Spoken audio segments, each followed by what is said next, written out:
Aujourd'hui, dans les coulisses de, on découvre comment votre ville répare un bris d'aqueduc. Dominique Savoie, contremaître technique à la ville de Blainville.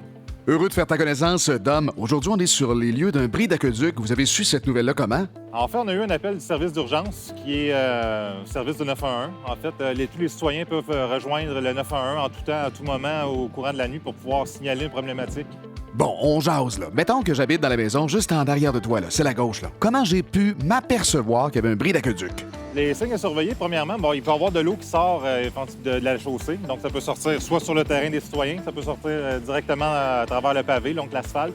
Ça va ressembler souvent à un bouillon, ça va ressembler à une tracée. On va avoir souvent du sable, du matériel là, qui va s'en tirer avec de l'eau aussi. Faire ce travail-là, ça prend combien de temps, à peu près? Principalement, ça va être de 24 à 48 heures. Toute la situation va être réglée. Hey là, sois honnête, Dom, là. C'est-tu vous autres qui êtes capables d'arranger tout ça ou faut engager une firme externe? 98 des fuites d'aqueduc vont être faites exclusivement avec des employés col bleu, donc qui sont à l'emploi de la ville directement. Ça va prendre des chauffeurs de machinerie lourde, donc pour les 10 roues et les 12 roues. Ça va prendre la machinerie lourde aussi pour la pelle mécanique.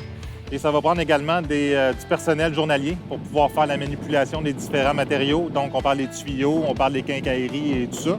Et non les moindres, les personnels OPA. Donc, c'est eux qui sont principalement affectés et exclusivement affectés aux réparations d'aqueducs.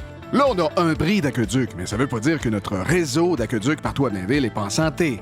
Blainville, c'est une ville qui est quand même assez jeune. Donc, le réseau date de principalement moins de 40 ans. À part quelques secteurs là, qui vont être aux alentours de 60 ans. On est principalement sur des conduites qui sont en PVC, donc en plastique, donc qui fuient à peu près rarement, très peu ou rarement, si on peut dire.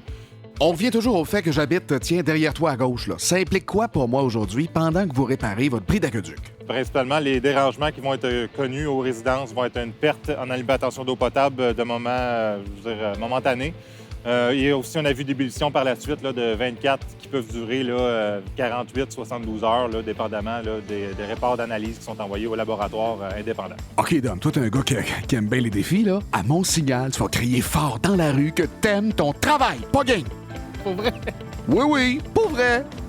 Hey, les gars! J'aime notre travail!